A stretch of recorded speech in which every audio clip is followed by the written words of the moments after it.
Hey everyone, it's Nope Tuesday. So, what are we going to nope about today? I guess first I'm going to say I'm not actually eating all of this stuff. Well, mostly anyway.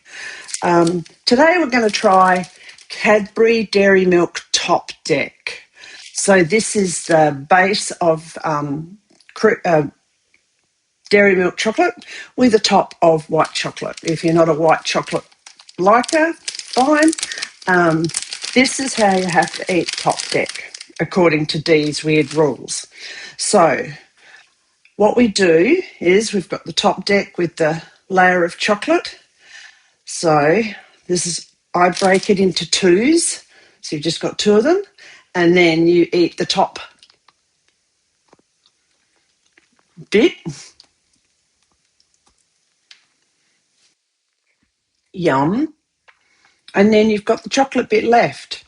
So you get two flavours. Remember when I did strawberries and cream? Same rule. Eat the top, then eat the bottom.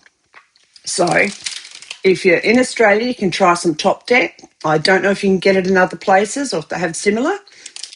Enjoy your mix of milk chocolate and white chocolate.